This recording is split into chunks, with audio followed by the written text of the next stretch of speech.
بسم الله الرحمن الرحيم بسم الله الحمد لله والصلاة والسلام على أشرف الأنبياء والمرسلين وعلى آله وصحبه ومن تبعهم بإحسان إلى يوم الدين أما بعد. Ikhwani fillah rahimani rahimakumullah. Kita lanjutkan kembali pembacaan. Sebetulnya ini adalah tanya jawab kepada Syekh Fauzan hafizahullah ketika selesai dari mengajar. Makanya di setiap tanya jawab dikasih referensinya, rujukan. Misalkan syarah kitab apa gitu, beserta durus nomor berapanya. Dan ini bisa dicek di YouTube dan yang lainnya yang berisi durus Syekh Fauzan. Yang dulu sempat ana share di grup itu buku-bukunya Syekh Fauzan, baik yang beliau tulis sendiri atau kitab-kitab yang beliau syarah. Kalau kita lihat mayoritas yang beliau ajarkan adalah apa? Tentang akidah dan tauhid. Makanya beliau dijuluki dengan Baqiyatus Salaf. Baqiyah itu yang tersisa dari salaf, maksudnya betul-betul berpegang teguh, betul-betul mendakwahkan Islam sebagaimana yang dahulu salaf telah terapkan. Maka diberi judul apa? Baqiyatus Salaf. Dan dulu sempat anak cerita debat sama teman beberapa, di ejeknya sok jadi Baqiyatus Salaf katanya. Ya, pengennya dia mengejek, tapi menurut anak itu merupakan pujian buat anak. Ya, pengennya menjatuhkan anak itu. Tapi ketika dia melontarkan ucapannya, ya kata dia, ya ente mau jadi Baqiyatus Salaf. Berarti kan dia mengiyakan bahwasanya begitulah yang namanya apa? Akidahnya salaf gitu. Ya, begitu juga yang antum hadapi, misalkan sama ikhwah antum berbicara, terus wah ini konsekuensinya berat nanti begini-begini, itu menunjukkan dia paham. Menunjukkan dia itu apa? Paham penjelasannya dengan bahasa Indonesia.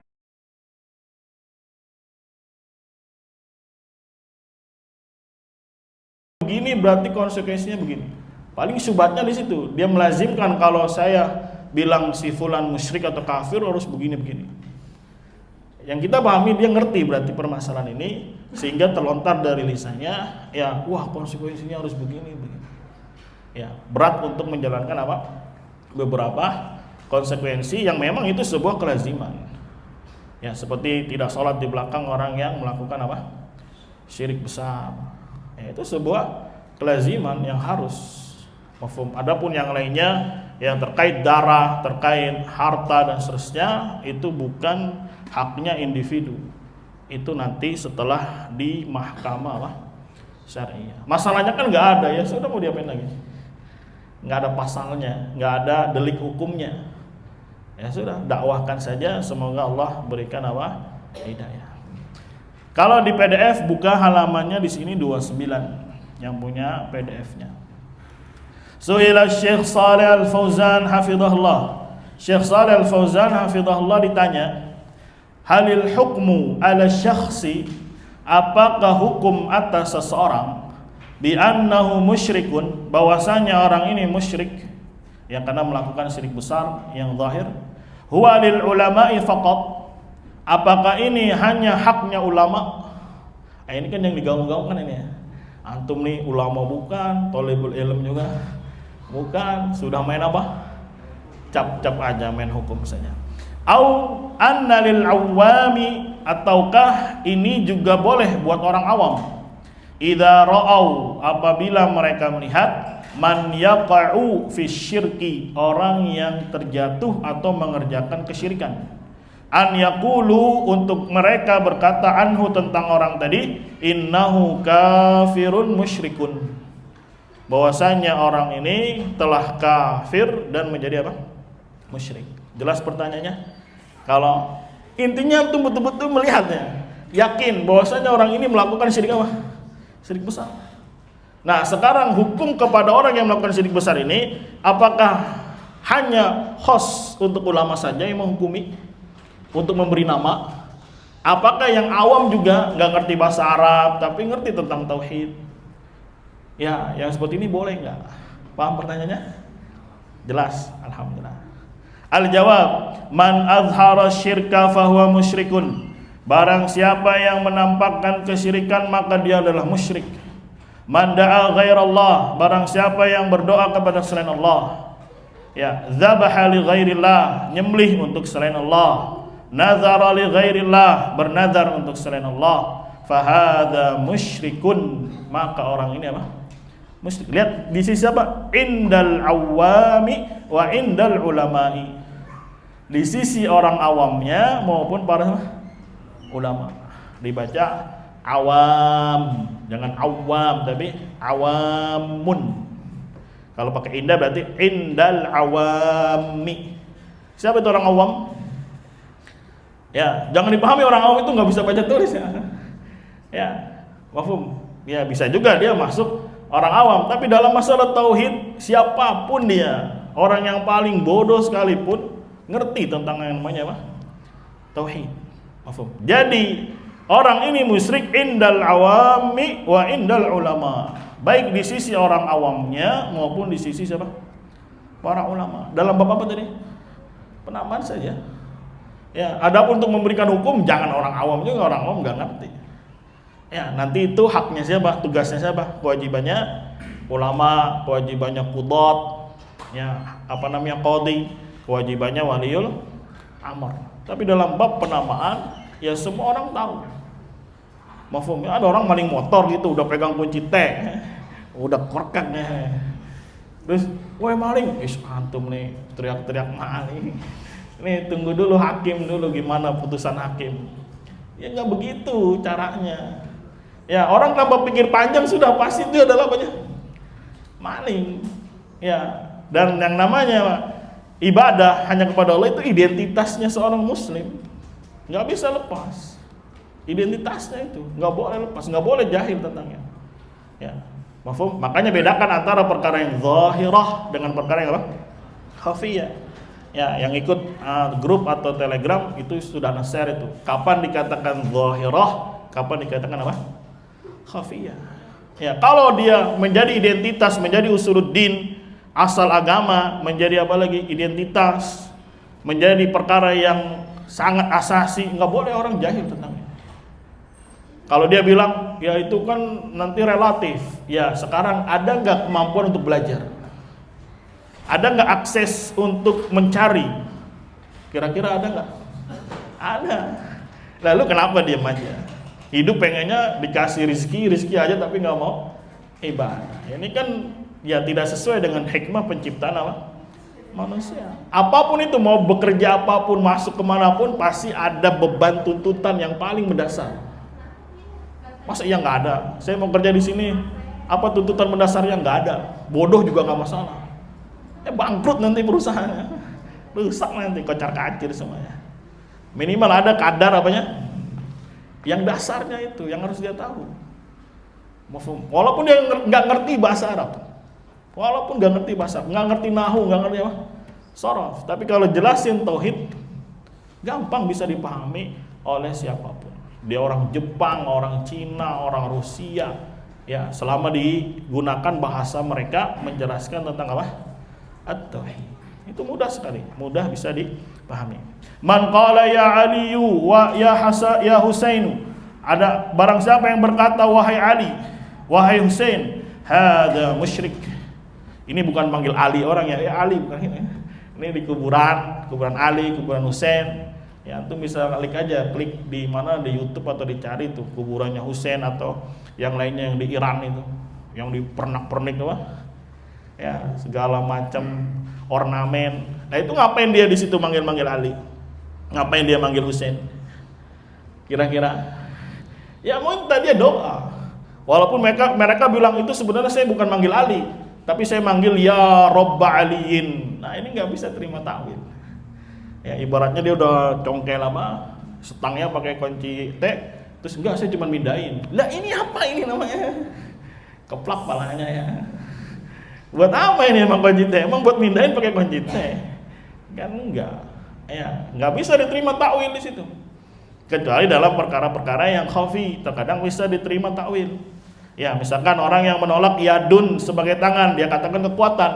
Karena memang bisa jadi yadun diartikan power. Maka tidak boleh langsung dikafirkan kecuali setelah ditegakkan hujjah. Ini perkaranya khafi. Tapi kalau perkaranya samar, orang awam boleh untuk ya mencap seseorang yang melakukan syirik apa? Syirik besar. Ya. Hadza musyrik, kata Syekh Fauzan, ini orang musyrik.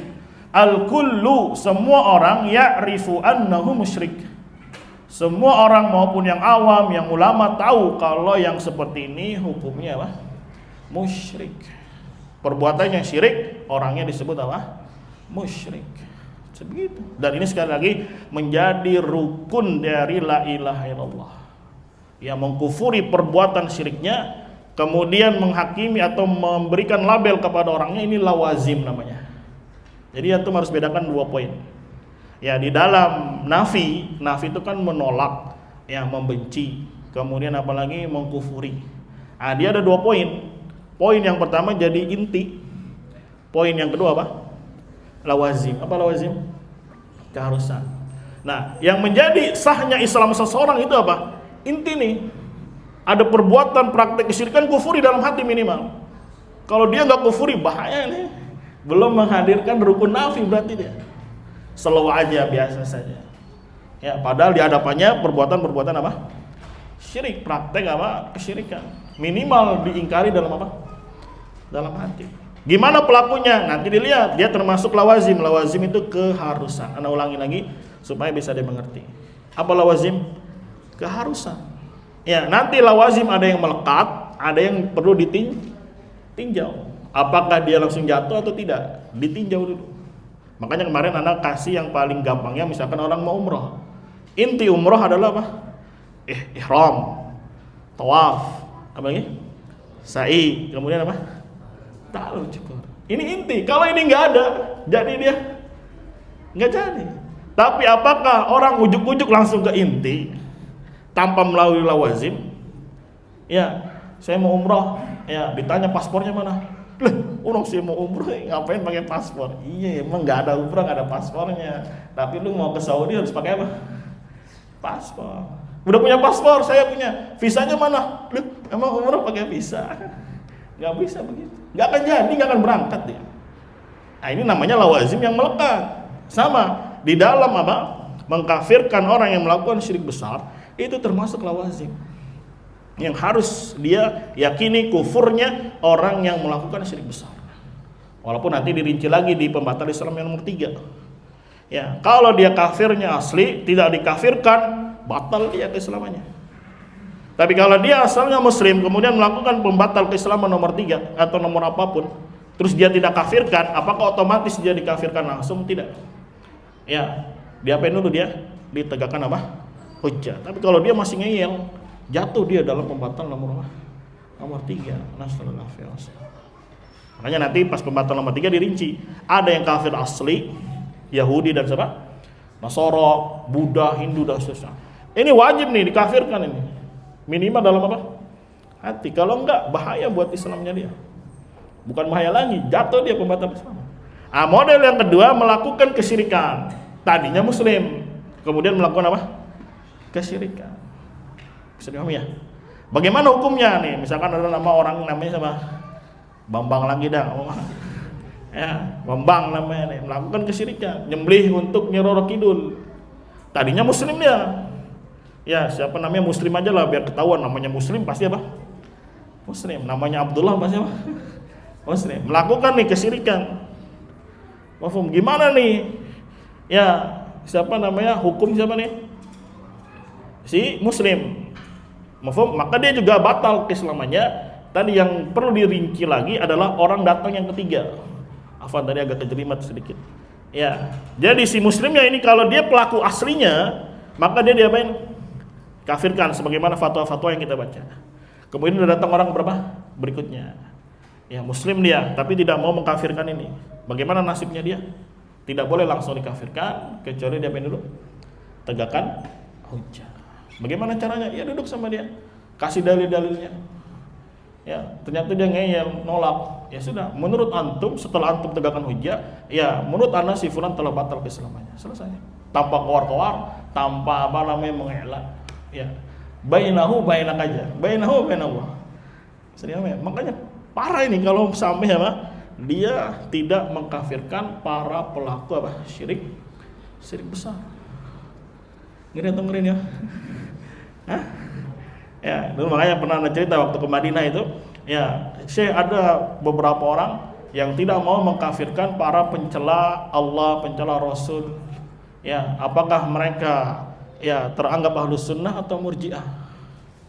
Ini ada orang nih melakukan pencelaan, penistaan agama. Hukumnya gimana?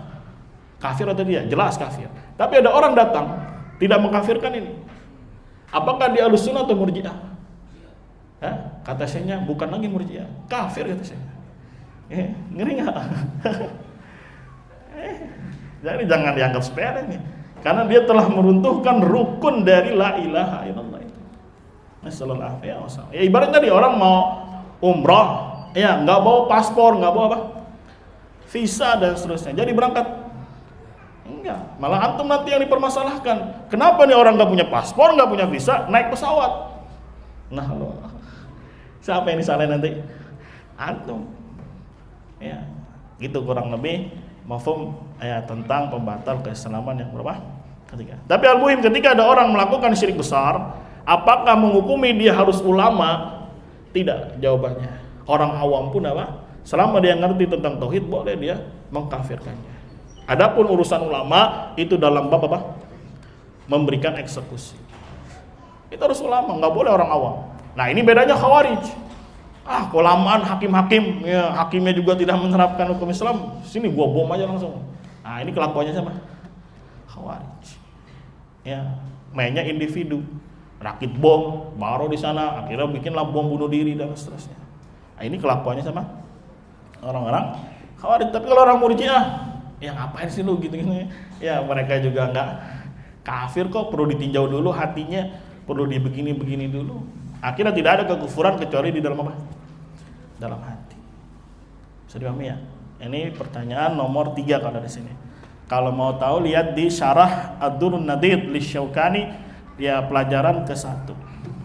Su'ila Syekh Shalih Al-Fauzan hafizahullah, hal at-takfiru hukmun li kulli ahadin min sighari tullabil ilm am annahu khasun bi ahli ilm al-kibar wal qudat?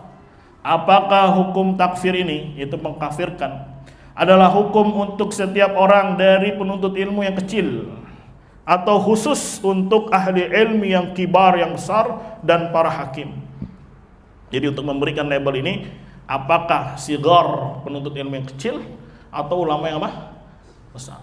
Karena banyak kan tersebar apa namanya ceramah. Kita ini masih penuntut ilmu, yang nggak layak juga dikatakan penuntut ilmu. Itu mah urusan ulama besar, ngapain antum urus-urusin gini? Salah tempat.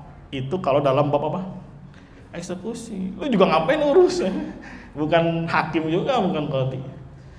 Tapi ada individu yang kita diberikan beban oleh Allah Subhanahu wa taala, ya, dan itu termasuk kelaziman tauhid gitu. Kelaziman dari kalimat la ilaha illallah. Jadi bukan hanya sekedar ucapan, tapi pahami rukun-rukunnya dan bagaimana aplikasinya. Ya kalau cuma bilang ini rukunnya begini, kemudian syaratnya begini, selesai, semua orang bisa jelasin. Tapi yang kita tuntut sekarang adalah bagaimana antum mengaplikasikan pelajaran yang pernah dia pelajari. Percuma belajar awal dari Islam, tapi nanti pas prakteknya, ya enggak, belum kafir dia. Kenapa? Ya antum nggak boleh gitu. Antum kan masih kecil penuntut ilmunya, basak aja nggak bisa antum. Ya ini haknya siapa katanya? Haknya para ulama. Ya ini keliru di dalam memahami apa? Masa itu. Berkata Syekh man yudhiru minhu syirik yadbahu li ghairillah aw yanzuru li ghairillah yadharu zuhuran wadihan. Barang siapa yang nampak darinya kesyirikan, menyembelih untuk selain Allah, bernazar untuk selain Allah, nampak dengan betul-betul nampak yang sangat jelas. Yadbahu li ghairillah, dia nyembelih untuk selain Allah. Yanzuru li ghairillah, nazar untuk selain Allah.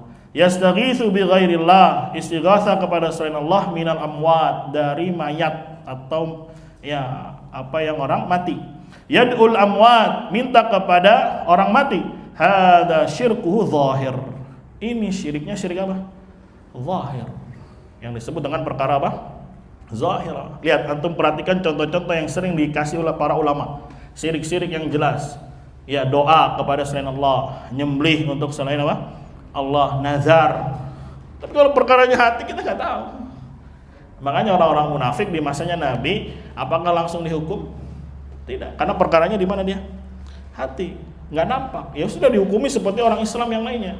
Karena mereka ketahuan sholat, mereka juga ikut berjihad. Adapun masalah hati kita nggak tahu.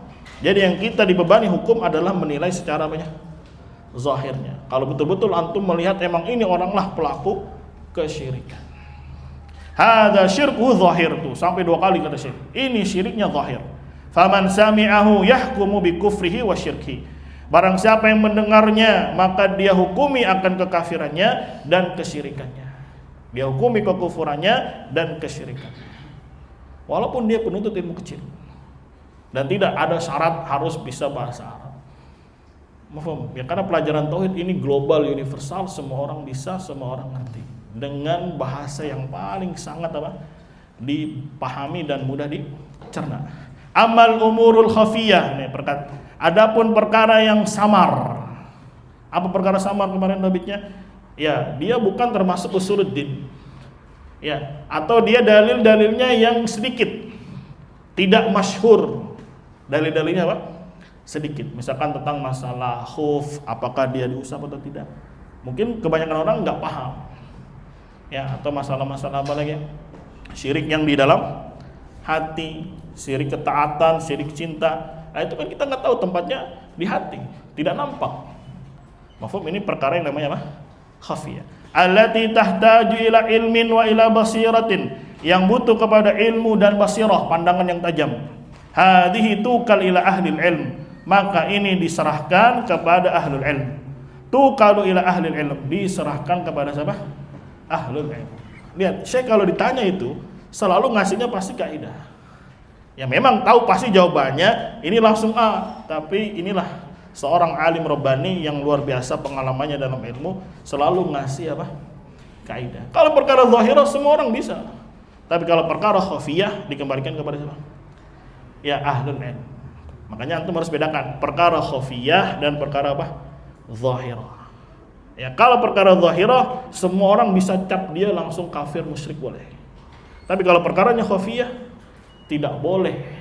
Ya, karena kita masih bodoh, nggak tahu, nggak ngerti mana yang khafi, bagaimana khafinya dari mananya. Ya serahkan kepada siapa? Ahlul ilm. Nggak boleh antum langsung main kafir-kafirkan. Makanya contoh kasusnya selalu diberikan contoh seperti masalah menolak sifat kalam bagi Allah Subhanahu wa ta'ala. Ya, tidak langsung dikafirkan oleh Imam Ahmad. Mafhum? Kenapa? Karena ini perkaranya apa? Khafiyah. Ya, samar menurut mereka. Kenapa? Karena saya juga bisa ngomong. Saya juga bisa berbicara, ada suaranya. Masa Allah Subhanahu wa ta'ala berbicara sama kayak saya ada suaranya? Di situ ada kesamaran. Sehingga dia menolak nas-nas yang berbicara tentang sifat Allah, yaitu sifat kalam. Tidak langsung dikafirkan. Harus diapain dulu? Tegakkan hujjah. Lah ini semua dipukul rata, mau yang zahirah, mau yang khafiyah. Ya, pokoknya harus diapain dulu? Disamperin orangnya. Ya, kenapa? Bisa jadi dia apa? Bodoh, ini lagi yang dipakai. Bisa jadi dia penuh apa? Syubhat. Bisa jadi dia begini, bisa jadi begini. Harus dihilangin dulu apanya ini ya? Syubhatnya. Terus kalau udah hilang gimana? Ya lebih baik jangan. Itu lebih warok kata dia, lebih berhati. Nah, ujung-ujungnya nggak ada yang namanya pembatal keislaman. Ya, mafhum. Orang kita aja belajar fikih, ada pembatal wudu, ada pembatal apa? Salat, ada pembatal apa? Puasa. Masalah yang besar, masalah tauhid tidak ada pembatalnya. Cuma hitam di atas apa? Putih. Ini kan luar biasa, merusak sendi-sendi apa? Keimanan dan sendi-sendi apa? At-tauhid. Dan alhamdulillah dapat kabar gembira tadi, ya Syekh Muhammad bin Bazmul, masya Allah di dalam laman sosial medianya yang menyatakan apa? Rujuk dari pemikiran apa? Irja. Nanti bisa diterjemahkan tuh. Ya, beliau sendiri mengungkapkan bahwasanya ya propaganda udzur bil jahl itu kerjanya siapa? Murji'ah. Disebut di situ sama Syekh. Ya, bahwasanya dulu memang beliau sangat getol untuk menyerukan pemikiran apa? Udzur bil jahl. Ya, Masya Allah. Karena sekarang beliau ini mufti untuk Mekah. Ya, mungkin setelah Syekh Fauzan jadi mufti besar dipanggil semua nih ya, ditatar dulu ya mufti-muftinya. Alhamdulillah. Ya, ini kabar gembira, maksudnya menunjukkan ya beliau tuh punya nama besar di kalangan salafiyin di Indonesia. Ya kalau memang dia adalah rujukan utamanya, ya seharusnya apa? Ikut kan ya, seharusnya ikut. Tapi kita lihat aja nanti, ya permainannya kayak apa gitu. Ya, bahkan dulu Syekh Robi sebelum meninggal sudah pada pusing. Ini pengganti Syekh Robi siapa nih? Udah Syekh Muhammad Bazmul, udah Mu'ani Bukhari dan seterusnya. Ya, yang menjadi rujukan umat kata dia. Nah sekarang kalau beliaunya rujuk, gimana kalian-kalian yang ada di bawahnya? Ikut siapa ya coba? Ditunggu ya tanggal mainnya, ditunggu kabar baiknya. Karena pembesarnya saja sudah menyatakan apa? Rujuk. Ya tolong nanti yang bisa diterjemahkan atau ya kirim aja ke Mbak Gemini ya. Tolong Mbak terjemahkan dengan bahasa Indonesia yang baik dan apa? Benar. Ya, betul-betul beliau menyatakan rujuk di situ. Dan beliau tegaskan itu pemikirannya siapa? Irja. Ya, pemikirannya sama? Irja. Jadi ya udzur bil jahl itu cuma alat saja itu. Padahal intinya ingin membuang amal dari mana? Dari iman. Jadi dia perlu senjata, maka dia pakai adalah apa? Udzur bil jahl. Dia kan bodoh. Makanya para ulama bangkit menjelaskan bodoh yang seperti apa yang diberi udzur dan bodoh yang tidak diberi apa? Udzur. Ya, makanya kemarin tuh suruh anak minta tuh tolong dibuatin yang rapi gitu. Satu PDF misalnya. Kan itu anak share-nya sedikit-sedikit biar mudah dibaca. Tapi kalau ada yang mau dirangkum secara utuh itu lumayan. Jadi bisa jelas dia kapan uzur yang boleh dapat dispensasi dan bodoh yang tidak dapat apa? Dispensasi. Ini buku rata semua. Dalam bab penamaan, dalam bab apa lagi? Hukuman, tapi dalam bab akhirat juga. Akhirnya ujung-ujungnya nanti Nasara dan Yahudi tempatnya juga di mana? Surga, karena dia jahil. Tapi ada tasdik, membenarkan Allah sebagai Rabb-nya. Akhirnya mengatakan Yahudi dan Nasara juga masuk apa? Surga. Ini ujung-ujungnya. Walaupun di Indonesia belum ada yang berani kayak gitu. Tapi kalau ditekan terus, ya pasti dia mepetnya larinya ke sana. Kenapa bedanya antara Yahudi Nasara yang melakukan kesyirikan dengan dia yang mengaku Muslim tapi melakukan apa? Kesyirikan. Pasti akan bilang bedanya, dia nggak ngomong la ilaha illallah, saya ngomong apa? La ilaha illallah. Berarti nanti Islam cukup di mana? Ini bisa ujung-ujungnya. Iya nggak? Ya begitu nanti konsekuensinya. Karena saya sudah ngomong la ilaha illallah, selamat saya selama-lamanya. Adapun dia tidak ngomong apa? La ilaha illallah, maka saya kafirkan. Tapi di dunia kata dia, nanti di akhirat ada kemungkinan masuk surga. Kenapa? Ada tasdik. Walaupun kecil di dalam apa? Hatinya. Nah, ujung-ujungnya ke sana nanti. Dan ini bertentangan dengan akidahnya apa? Akidahnya salah. Ayo semuanya semangat untuk apa? Berdakwah. Semoga antum menjadi apa namanya? Pionir ya. Apa pionir? Ya, sebagai pencetus itu. Ya, untuk pergerakan apa? Pergerakan apa?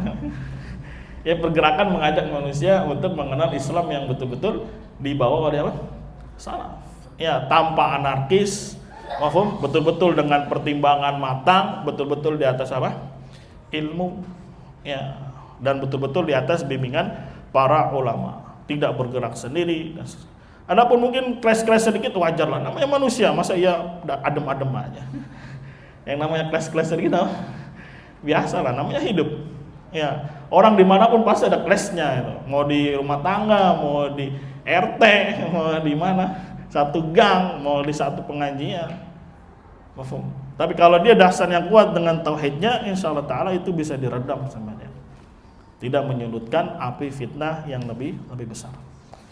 Khawani fillah rahimani rahimakumullah, kita lanjutkan. Su'ila Syekh Shalih Al-Fauzan hafizahullah, hunaka ba'du talabatil ilm. Di sana ada beberapa penuntut ilmu. Yaqulu, mereka berkata, inna abidal qabri, sesungguhnya orang yang menyembah kuburan, al jahila, yang jahil, nusammihi musyrikan, seharusnya gitu. Kita namai dia musyrik fid dunya, di dunia. Walahu ahkamul kuffar wal musyrikin, dan baginya hukum-hukum orang kufar dan musyrik. Min adami salati alaihi, tidak mensolati dia kalau dia mati. Wa adami taurith, tidak boleh mewarisi. Min abnaihi, dari anak-anaknya. Ila akhirih, dan lain-lainnya dari konsekuensi. Amma fil akhirah fa amruhu ilallah. Adapun urusan negeri akhirat dikembalikan kepada siapa? Kepada Allah. Hal tafsiluhu hadza sahih. Apakah tafsil ini adalah sahih? Mafhum? Jadi kalau ada orang yang nyembah kuburan walaupun dia jahil, kita namai dia apa? Musyrik. Di mana? Di dunia. Dan efeknya dia memiliki muamalah sebagaimana orang kafir. Contohnya apa? Tidak boleh mensolati dia kalau dia mati. Tidak boleh mewarisi. Ya, kalau dia masih hidup tidak boleh apa? Sholat di belakangnya. Ya, ini termasuk konsekuensi yang mungkin bisa dikerjakan untuk individu. Al-jawab, saya menjawab, nahnu ma natadakhalu fil akhirah. Kami tidak masuk ikut campur ke dalam urusan negeri akhirat. Lihat sekali lagi, saya memberikan ya kaidah-kaidah supaya kita belajar itu penuh dengan kaidah, kemudian menerapkan sendiri. Udah tawakal Allah. Ya, mafhum. Kayak orang belajar nahu. Kalau ini fa'il dibaca doma, ya sudah, ketemu nanti yang lain baca dengan apa? Doma gitu. Cukup dikasih kaidah. Jangan tiap kali orang ini gimana ini? Doma enggak? Baca lagi ini gimana? Doma enggak? Ya, buat apa belajar kalau gitu? Nah, sekali lagi di sini saya ngasih kaidah urusan akhirat kita tidak ikut campur. Nahnu nu'amilhu fid dunya. Kami bermuamalah dengannya di dunia saja. Nujri alaihi ahkamal musyrikin. Kita jalankan kepada orang tadi hukum-hukum orang musyrik. Wa hadzal ladzi kullifna bih. Inilah yang kami dibebani dengannya. Amma umurul akhirah ma natadakhalu fiha. Adapun urusan negeri akhirat kami tidak ikut campur di dalamnya. Maksudnya ya udah, hukumi sesuai dengan apa? Zahirnya saja. Kalau memang antum tahu dia itu adalah pelaku apa? Syirik besar, seperti tawasulan, mafhum, ya ikut-ikutan, mafhum, ngalap berkah, ya datang-datang ke kuburan-kuburan wali. Emang dia cuma mau ziarah kuburan wali? Enggak. Ya, minimal dijadikan sebagai apa? Ngalap berkah, ya supaya lebih dekat kepada Allah dengan cara menziarahi sebab kuburan wali-wali. Ini adalah kesyirikannya di masa Nabi Muhammad sallallahu alaihi wasallam. Satu lagi, suila Syekh Shalih Fauzan hafizahullah, mar ra'yu fi qaulil qail. Apa pendapat Anda tentang ucapan orang yang berkata, innal musyrikal jahila, sesungguhnya orang musyrik yang bodoh, yutlaq alaihi ismu syirk, ditetapkan atasnya nama kesyirikan, walakin at-ta'dzibu wal mujazatu la yakunu illa ba'da qiyamil hujjah. Akan tetapi mengazab kemudian membalas tidaklah boleh kecuali setelah menegakkan apa? Hujjah. Lihat bahasanya qiyam. Qiyam itu berarti telah sampai dan dia mengerti bahasanya. Kalau iqamatul hujjah, dihujahi, didebat, diinterogasi, itu namanya iqamatul hujjah. Jadi harus pahami, ada namanya bulugul hujjah. Apa bulug? Sampai. Datang Al-Quran kepada dia, itu namanya bulugul hujjah. Tapi apakah dia paham? Hah? Kalau sudah paham namanya qiyamul hujjah. Gimana cara pahamnya? Sekedar diterjemahkan bahasa Indonesia dia paham, itu telah qiyamul apa? Hujjah. Misalkan antum sudah pegang Al-Quran, itu namanya apa namanya? Bulug hujjah, sampai hujjah. Sekarang apakah sudah ada qiyamul hujjah? Kira-kira belum. Sudah atau belum? Sudah. Kenapa? Karena sudah diterjemahkan ke dalam bahasa apa? Indonesia. Anggap belum diterjemahkan ke dalam bahasa Indonesia, tapi antum bisa mencari, bisa membeli, bisa mengakses, itu pun tetap dikatakan telah qiyamul hujjah. Kecuali antum hidup di planet Namek, ya hidup di planet Pluto, ya tiba-tiba ada kapal ulang-alik jatuh, wah apaan nih? Ya, Quran ternyata. Ya itu sudah sampai apa namanya? Bulughul hujjah. Tapi apakah qiyamul hujjah ada? Ada enggak? Nggak ada, gimana dia, apaan ini paling begitu. Anggap kalau di Pluto ada manusia, ada orang. Ya kebanyakan nonton Dragon Ball si kecilnya nih. Ya planet apa namanya? Namek. Waduh, manusianya ijo-ijo semuanya, pakai sorban tapi ijo-ijo juga. Ada antenanya di mana? Di jidat. Anggaplah ada kapal jatuh ke situ, pas diobrak-abrik deh, apaan nih? Wah, Quran. Ya, itu namanya bulughul apa? Hujjah. Tapi ketika dia nggak ngerti, itu namanya belum apa? Belum qiyamal hujjah. Ya anggap di sini nih di Jurumudi, orang udah pegang Al-Qur'an. Ya, berarti sudah apa namanya? Bulughul hujjah. Ngerti nggak? Aduh, gua nggak ngerti tong. Ya. Tapi bisa nggak dia mengakses? Bisa nggak dia mau cari tahu? Bisa. Kalau dia nggak mau cari tahu, itu namanya i'rad ya. Itu namanya apa? I'rad. Ngapain nggak cari tahu? Lah kan saya udah engkong lah, dulu mudahnya kemana aja? Gitu. Emang lagi mudah? Nggak ada Al-Quran yang sudah terjemah. Sekarang coba tanya Google nanti, Al-Quran terjemah itu sejak tahun kapan datang ke Indonesia? Hah? Sejak tahun kapan? Coba Agus cari Al-Quran terjemah sejak kapan datang ke Indonesia. Bahkan dari zaman-zaman 1800 juga, sebelumnya juga sudah banyak orang ngerti bahasa Arab, bahasa Al-Quran. 1500 apa? Masehi. Ada nggak? Sejak kapan Al-Quran terjemah masuk ke Indonesia? Pertengahan abad ke-17. Waduh, udah pertengahan abad 17. Emang sudah diajarin, makanya dulu ada Arab Melayu. Ya, tulisannya Arab tapi bacanya apa? Indonesia. Nah itu terjemahannya juga sama. Nah kalau dia nggak mau belajar di mana aja dulu masa mudanya, padahal diberi kesehatan dan seterusnya.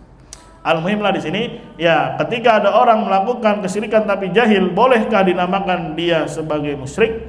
Tetapi yang namanya menyiksa, ya membalas, tidaklah dia kecuali dengan tegaknya apa? Hujjah. Al-jawab. Sekali lagi saya ngasih kaidah, nahnu nahkumu 'ala dzahir. Kami menghukumi sesuai zahir. Wa amal qulub, adapun hati, ma nadri anha, kami tidak paham, tidak mengerti. Ma yahkumu 'alaiha illallah, tidaklah yang menghukuminya kecuali siapa? Allah. Faman azhara syirka hakamna 'alaihi bi annahu musyrik. Barang siapa yang menampakkan kesyirikan, itu syirik besar, kami hukumi atas orang tersebut bahwasanya dia adalah musyrik. Ini berapa banyak fatwa ini dihilangin semua. Ya, terus ngambil fatwa-fatwa yang mutasyabih, ini kan ada yang rusak berarti. Kemudian wa amma fi qalbihi, adapun di dalam hatinya, fa hadza ila Allah azza wa jal, maka ini kembalikan kepada Allah. Hal taqulu, apakah kamu katakan annalladzi yad'u ghairallah annahu muslim? Lihat ini, mau dibawa kemana nih fatwa ini? Apakah kamu hendak mengatakan orang yang meminta kepada selain Allah dia muslim? Anda tanya besar. Ayo, yang nanya ditanya jawab sama Syekh. Apakah kamu mau menamakan orang yang menyembah selain Allah muslim? Hal tuwarithu, apakah kamu mau mewariskan kepadanya? Wa hal tuzawwijuhu, apakah kamu mau menikahkan dia? Wa hal tadfanuhu fi maqabiril muslimin, apakah kamu akan menguburkan dia di kuburannya orang muslim? Wa hal yad'u ghairallah wa anta taqul ana ma adri an qalbihi. Ya, dia meminta kepada selain Allah dan engkau katakan aku tidak tahu apa yang ada di dalam hati dia. Nah ini kelakuannya siapa coba kalau gini? Kelakuan teman antum. Ini kelakuan yang kena penyakit apa? Ini antum nih main hukum-hukum aja. Emang antum tahu? Ya siapa yang tahu isi hati orang, nggak ada yang tahu. Kita hanya dibebani hukum apa? Zahir. Ya. Dan kalau antum mau tahu ya inilah metodenya si Albani begini. Ya, nggak boleh langsung dicap kufur kecuali diapain dulu? Didatangi sampai betul-betul ngerti hujah dan seterusnya. Ya, mafhum, sampai dihilangin subhatnya. Mafhum. Karena apa? Kufur itu cuma di dalam apa? Hati. Nggak ada kufur lisan, nggak ada kufur perbuatan, nggak ada kufur keraguan, nggak ada. Kufur itu cuma di dalam apa? Hati. Ya, harus ada pendustaan. Ya, nggak ada tasdik. Akhirnya sekali lagi, ya kufur dibatasi dengan apa? Hati lah, inilah karakternya pemikiran apa? Irja. Pemikirannya apa? Irja. Hadza ma huwa bisahih. Ini kata Syekh tidaklah benar. Nahnu nata'amalu ma'adh-dhahir. kami bermuamalah bersama perkara yang nampak. Wal qulubu ilallah azza wa jalla. Adapun masalah hati kembalikan kepada siapa? Kepada Allah Subhanahu wa taala. Mufhum? Bisa dimahami sampai sini? Ini sebenarnya pengulangan saja ya. Tapi insyaallah taala semakin kuat lah. Ya. Fadhal, kalau ada yang mau ditanyakan silakan. Ya.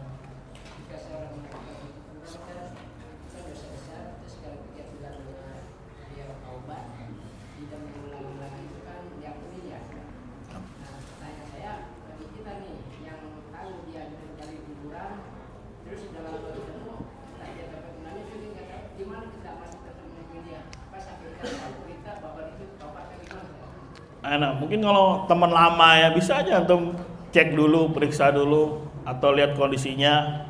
Mafhum. Tapi kalau selama tidak nampak perbuatan taubatnya, ya dia dihukumi sebagaimana yang kita yakini di pertama kalinya itu. Ya, sampai betul-betul kita lihat orang ini telah betul-betul apa?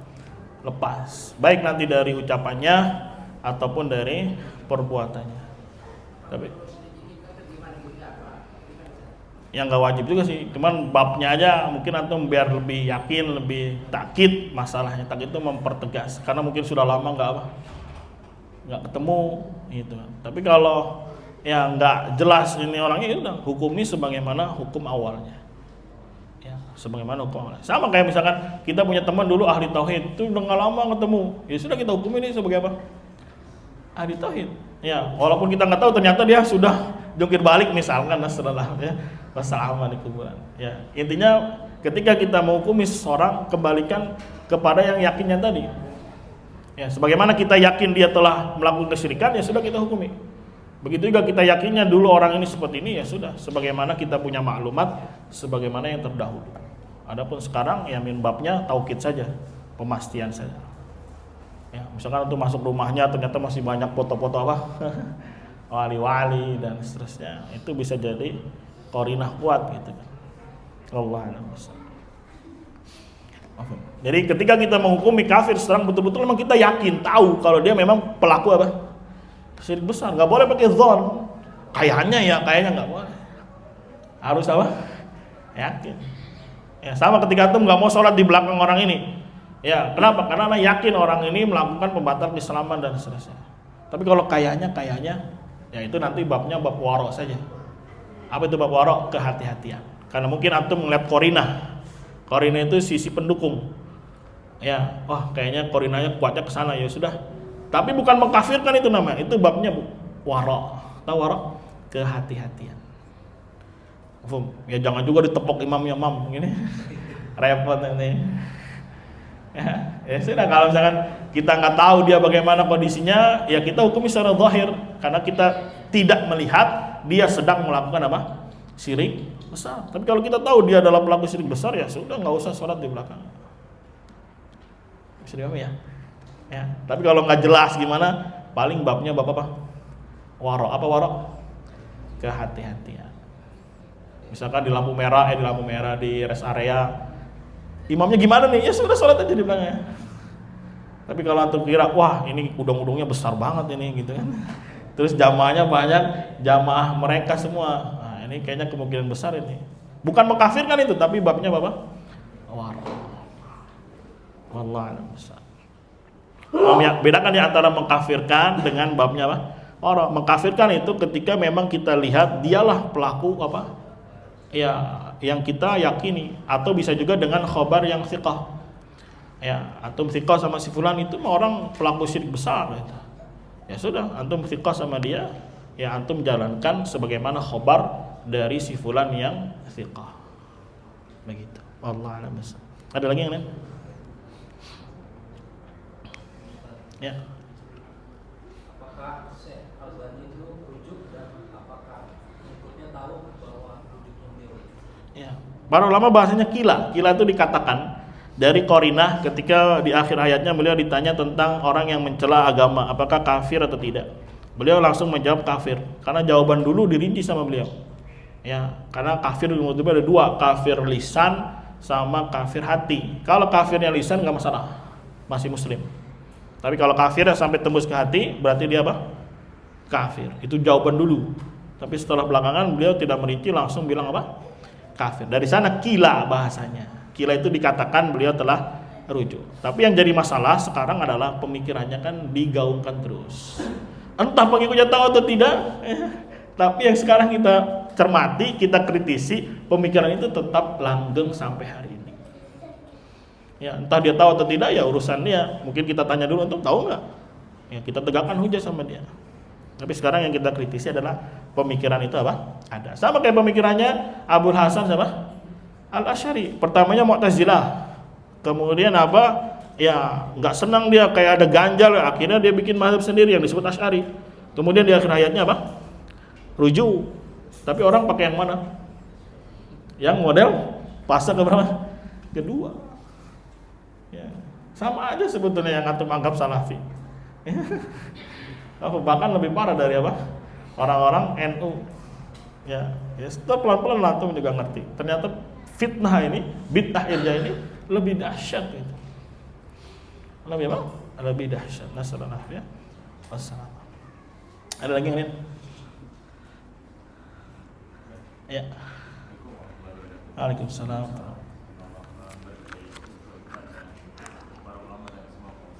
Amin wa yakum. Tadi kan juga ada dibahas terkait istighosah. Kan ada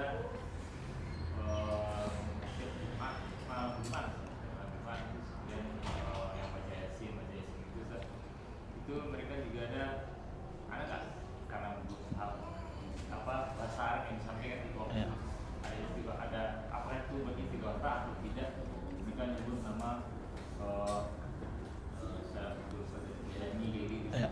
apakah itu termasuk dengan bahasan dari kalimat Syekh tadi? Enam itu lagi tawassul dia itu. Ya, mau.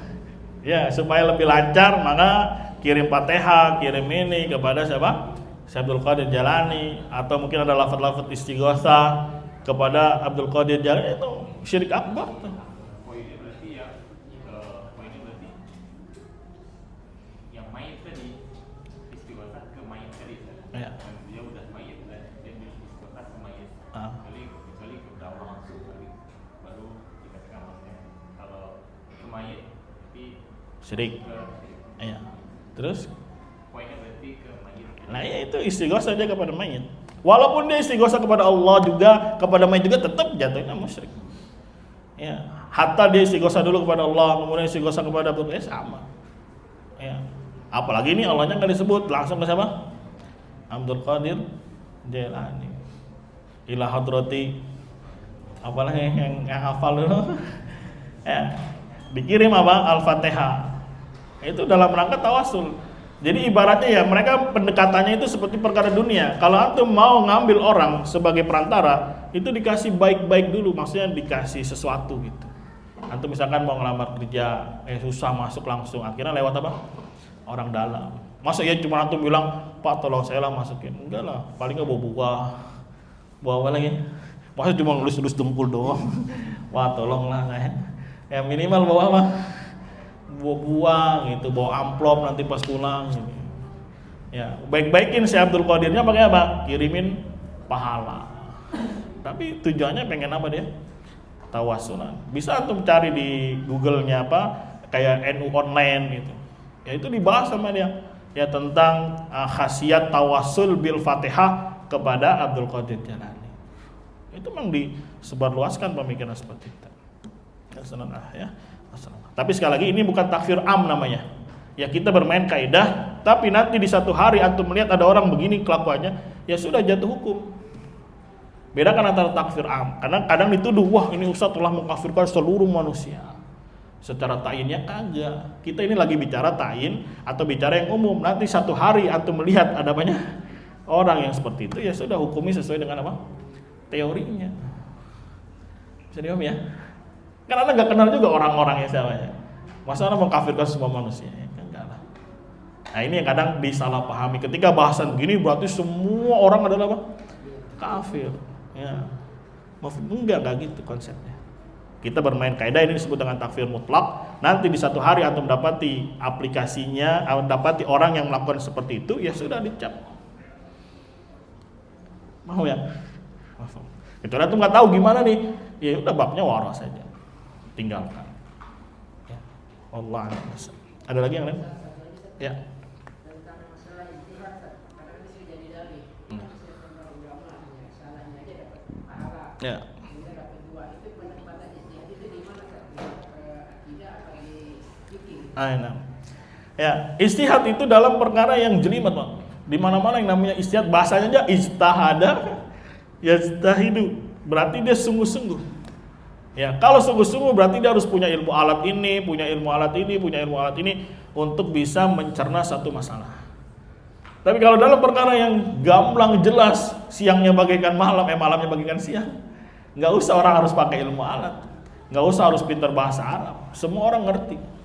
Maka istihad itu dalam perkara-perkara yang apa? Samar, bukan dalam perkara yang gamblang. Orang udah jelas kok. Ya, terus ada orang beristihad, saya nyembahnya Semar karena istihad. Gimana, nggak bisa diterima. Ya, dulu ada ustadz bilang, kalau orang nyembah Semar istihadan tidak boleh dicap kafir, bahkan dia dapat satu pahala. Ini salah tempat. Masa istihad nyembah Semar istihad? Nggak bisa. Ya, istihad itu dalam perkara samar, baik akidah maupun fikih. Karena akidah juga ada masalah-masalah yang samar. Ya, mafhum, misalkan ada silang pendapat yang kuat tentang berapa kali tiupan, itu kan masalah akidah. Ada yang bilang 2, ada yang bilang 3, bahkan ada yang bilang 4. Nah, dia beristihad di situ. Mungkin dia bilang 3. Kalau dia keliru dapat 1 pahala dia. Ya? Jadi istihad itu dalam perkara yang samar, baik dalam babnya akidah maupun babnya apa? Fikih. Misalkan dalam fikih saja, perkara yang zahir yang jelas boleh istihad. Misalkan sholat wajib sehari berapa kali? 5. Terus ada orang beristihad, enggak, cuma 5, cuma 3. Diterima istihadnya? Ya enggak lah. Karena itu perkara yang sudah apa? Jelas. Kecuali dia beristihad, oh kayaknya kalau menyentuh kemaluan batal deh. Ya beristihad di sana. Kalau dia salah dapat 1 pahala. Begitu. Nah, ini yang harus didudukan juga. Itu kan ulama semuanya beristihad. Nah, jangan globalin semua. Dakwah tauhid itu dakwah rinci. Ya kalau global semuanya, ya cari aman namanya, cari cuan namanya. Ya, cari pengikut namanya. Supaya banyak. Coba kalau cari aman semuanya, pengikutnya banyak. Banyak. Ya, antum cari cuan gampang. Ya, pasang aja antum umroh bersama Ustadz Fulan. Waduh, Masya Allah. Cepatlah. Ya, apalagi sekarang camping bersama Ustadz Fulan, cepat insya Allah. Lagi, insya Allah cepat. Ya kalau nggak mengusik-usik apa? Akidah. Tapi kalau akidah yang diusik, udah siap-siap apa? Ya, kempes kantongnya, siap-siap dapur nggak ngebul. Ya, gitu. Khair insya Allah. Semuanya ada hikmahnya. Ada lagi atau cukup? Ayo semangat, bismillah. Ini udah ada kabar baik nih, banyak pentolaan nih, tobat, semoga mikir yang bawah-bawahnya nih. Ya, mafhum. Kan biasanya kalau ya ketua sukunya tobat, anak buahnya ikut seharusnya gitu. Ya, kita berharap kepada Allah semoga banyak yang tercerahkan. Mafhum. Ya, pelan-pelan saja, semoga Allah berikan keberkahan. Yang penting banyak ya mengkaji lagi, betul-betul kosongkan hati, pengen mencari al-haq, ya hindarkan dari segala macam fanatik ya yang membabi buta. Mafhum? Ya, dan terus belajar ya, dan juga saling ta'awun bahu membahu ya, saling memberikan faedah. Semoga Allah Subhanahu wa taala berikan kita keistiqomahan. Allah a'lam bishawab. Kita akhiri subhanakallahumma wa bihamdika asyhadu an la ilaha illa anta astaghfiruka wa atubu ilaik. Assalamualaikum warahmatullahi wabarakatuh.